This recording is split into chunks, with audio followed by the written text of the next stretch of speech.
السلام علیکم ورحمۃ اللہ وبرکاتہ۔ اعوذ باللہ من الشیطان الرجیم، بسم اللہ الرحمن الرحیم۔ ان هو الا رجل به جنة فتربصوا به حتى حين۔ صدق اللہ العلی العظیم۔ اللہم صل علی سیدنا ومولانا محمد النبی الأمی وعلى آلہ واصحابہ وبارک وسلم وصل علیہ۔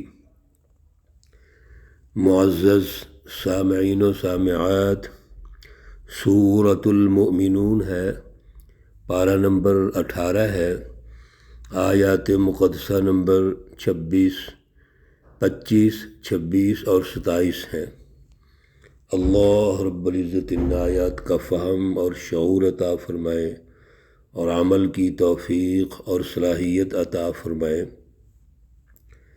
گزشتہ درس میں جہاں سے رکوع کا آغاز ہو رہا ہے، اللہ رب العزت نے تذکیر بایام اللہ کے عنوان سے، یعنی تاریخی طور پر اللہ رب العزت نے جو سچی تاریخ ہمیں ارشاد فرمائی، رہنمائی ارشاد فرمائی ہے، اس کے حوالے سے انبیاء علیہم السلام کی جو تاریخ ہے وہ سچی تاریخ ہے، اور اس کے جو بیان کرنے والے ہیں وہ اللہ رب العزت خود ہیں۔ ان ایام پر غور و فکر کرنا، تاریخ کا مطالعہ کرنا اور تاریخ سے سبق حاصل کرنا یہ بہت ضروری ہے۔ اسی کو تاریخی تسلسل کہتے ہیں۔ اور پھر وہ تاریخ جو اللہ کی طرف سے ہے اور انبیاء کی تاریخ ہے، اس سچی تاریخ سے بہتر کوئی بھی نہیں ہے جس کے بارے میں اللہ رب العزت خود ارشاد فرمائیں اور اس کو سچی تاریخ قرار دیں۔ یہی تاریخ ہے جس کو ہم پیش نظر رکھتے ہوئے، رہنمائی لیتے ہوئے آج کے دور میں اور قیامت تک فائدہ اٹھا سکتے ہیں۔ حضرت نوح علیہ السلام اللہ رب العزت نے جب اپنی قوم کی طرف بھیجا اور وہ فرماتے ہیں، یا قومی، اے میری قوم، اعبدوا اللہ ما لکم من الہ غیرہ۔ فلسفہ توحید جب ان کے سامنے پیش کرتے ہیں تو وہ آپ کے مخالف ہو جاتے ہیں۔ سرداران قوم، حکمران قوم، حکمران پارٹی، اشرافیہ، وہ مقابلے میں آ جاتی ہے۔ فقال الملأ الذین کفروا من قومی، یہ حضرت نوح علیہ السلام کی قوم کے لوگ ہیں۔ اسی قوم میں نوح علیہ السلام پیدا ہوئے، بڑے ہوئے، جوان ہوئے، اور پھر اللہ نے نبوت سے سرفراز فرمایا۔ اور جب اللہ کی طرف دعوت دی انہوں نے اور فلسفہ توحید پیش کیا تو وہ مقابلے میں آ گئے۔ کیوں؟ اس لیے کہ فلسفہ توحید کی رٹ کے نتیجے میں اصل میں جو سوسائٹی تشکیل پانی ہے وہ تو عدل کی بنیاد پر ہے، اس میں تو انصاف ہے، مساوات ہیں، انسانی حقوق ہیں، اور انہوں نے ایک ظالمانہ نظام قائم کیا ہوا ہے۔ اب وہ مقابلے میں آ کے کیا مکالمہ کرتے ہیں؟ ایک تو کہتے ہیں کہ یہ تو انسان ہے ہماری طرح کا، دوسرا کہتے ہیں کہ یہ چاہتا ہے کہ میں حکومت حاصل کروں، آپ کی حکومت ختم کر دوں، اور حکومت حاصل کر کے یہ ہمارے اوپر غالب آنا چاہتا ہے۔ اس لیے یہ طریقہ کار غلط ہے۔ اس کا نہ تو ہمارے آباء و اجداد میں سے ہم نے سنا ہے کہ اس سے پہلے کوئی ایسا شخص آیا ہو اور اس نے آ کر ہمیں اس طرح کی دعوت دی ہو، یہ درست نہیں ہے۔ چنانچہ کہتے ہیں آیت مقدسہ نمبر 25 میں، ان ہوا الا رجل بہ جنہ، یہ تو ایک پاگل آدمی ہے، استغفر اللہ معاذ اللہ، فتربصوا بہ حتی حین، اب ایسے کرتے ہیں کچھ وقت تک انتظار کرتے ہیں، شاید یہ اس کا دماغ ٹھیک ہو جائے، اس کی سمجھ کو ٹھیک ہو جائے، لیکن یہ بندہ مجنون ہے، اس کو جنون کا دورہ پڑا ہوا ہے، جس کا مطلب ہے کہ یہ ہوش میں نہیں ہے۔ گویا اس سے بڑی بات کیا ہو سکتی ہے کہ ایک داعی کو، اللہ کے پیغمبر کو جو اللہ کی دعوت دے رہا ہے، اس کو پاگل اور مجنون قرار دے دینا۔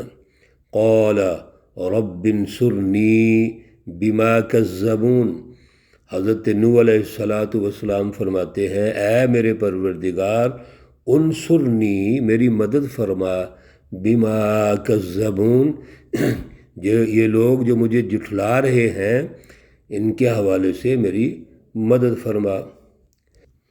حضرت نوح علیہ السلام نے یہ دعا کی۔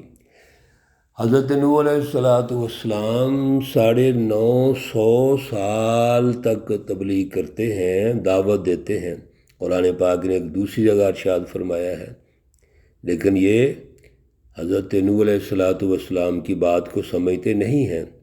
یہ واقعہ نوح قرآن پاک کی مختلف صورتوں میں، پاروں میں موجود ہے۔ چنانچہ اللہ رب العزت فرماتے ہیں، فَأَوْحَيْنَا إِلَيْهِ، ہم نے حکم بھیجا آپ کو، أَنِ اصْنَعِ الْفُلْكَ بِأَعْيُنِنَا، کہ آپ ایک کشتی تیار کرو، بِأَعْيُنِنَا، ہماری آنکھوں کے سامنے۔ یعنی اللہ نے ایک تو کشتی تیار کرنے کا حکم دیا، اور دوسرا فرمایا ہماری آنکھوں کے سامنے۔ اس سے پہلے تو ظاہر ہے کشتی کو نہیں بنائی گئی، ایسا کوئی واقعہ پیش نہیں آیا، تو کشتی بنانے کے لیے رہنمائی بھی تو چاہیے نا۔ تو اللہ رب العزت جو تدبیری نظام قائم کرتے ہیں، اس تدبیری نظام کو اللہ بِأَعْيُنِنَا فرما رہے ہیں کہ ہماری آنکھوں کے سامنے بناؤ، وَوَحْيِنَا، اور یہ ہمارا حکم ہے۔ چنانچہ نوح علیہ السلام کشتی تیار کرتے ہیں اللہ کے حکم سے، اللہ کی رہنمائی میں۔ فَإِذَا جَاءَ أَمْرُنَا، پس جب ہمارا حکم آ جائے، یعنی جب ہم یہ حکم دے دیں اور اللہ کا عذاب آ جائے، وَفَارَتِ التَّنُّورُ، اور تنور ابل پڑیں۔ اس تنور سے مراد یہ بھی مفسرین کہتے ہیں جو روٹیاں پکانے والا جیسے تنور ہوتا ہے، اور زمین جو ہے وہ ابل پڑے، پانی ابلنا شروع ہو جائے۔ فَاسْلُكْ فِيهَا مِن كُلٍّ زَوْجَيْنِ اثْنَيْنِ، آپ اس کشتی میں ڈال دیں ہر جوڑا دو، یعنی نر اور مادہ، میل اور فیمیل کو آپ اس کشتی میں سوار کر لیں۔ وَأَهْلَكَ، اور اپنے خاندان کو بھی، گھر والوں کو، إِلَّا مَنْ سَبَقَ عَلَيْهِ الْقَوْلُ مِنْهُمْ، ہاں مگر وہ شخص جس کے بارے میں اللہ رب العزت فیصلہ کر چکے ہیں۔ حضرت نوح علیہ السلام نے سب کو سوار کر لیا، لیکن آپ کا بیٹا سوار نہیں ہوتا۔ یہ واقعہ بھی تفصیلاً پیچھے گزر چکا ہے کہ نوح علیہ السلام کا جو بیٹا ہے وہ یہ کہتا ہے کہ سآوی الی جبل یعصمنی من الماء، وہ بھی اس بات کو مذاق سمجھتا ہے کہ نوح علیہ السلام جو ارشاد فرما رہے ہیں طوفان آنے والا ہے، سیلاب آنے والا ہے، پانی آئے گا، پانی ابلے گا، وہ اس کا مذاق اڑاتا ہے۔ چنانچہ اس مذاق کے اڑانے کا عنوان اس نے یہ بھی بنایا کہ میں تو پہاڑ کی بلندی پر چلا جاؤں گا، وہاں تک تو پانی نہیں پہنچ سکتا، تو میں اپنے آپ کو بچا لوں گا۔ قَالَ لَا عَاصِمَ الْيَوْمَ مِنْ أَمْرِ اللَّهِ، اللہ کا جو حکم آ جائے گا جب، تو اس سے آج کوئی بھی نہیں بچ سکتا۔ لیکن وہ بھی ہٹ درم اور ضدی ہے، اور وہ جو حکمران طبقہ ہے، اشرافیہ ہے، وہ ان کے ساتھ ملا ہوا ہے۔ وَلَا تُخَاطِبْنِي فِي الَّذِينَ ظَلَمُوا، ایک اور اللہ رب العزت نے رہنمائی ارشاد فرمائی کہ یہ جو ظالم طبقہ ہے، جو اب آپ کے مقابلے میں آ گیا ہے، وہ تو آپ کا دشمن ہے، نہ صرف آپ کا دشمن ہے، وہ تو اللہ کا دشمن ہے۔ کیوں؟ آپ کی بات کی اگر انہوں نے تردید کی ہے، تسلیم نہیں کیا، تو وہ ایسے ہے جیسے اللہ کا انکار کیا ہے۔ یہ ظالم لوگ ہیں۔ اب ان ظالم لوگوں کے بارے میں آپ نے سفارش نہیں کرنی، میرے ساتھ کوئی بات چیت ان کے بارے میں نہیں ہونی چاہیے۔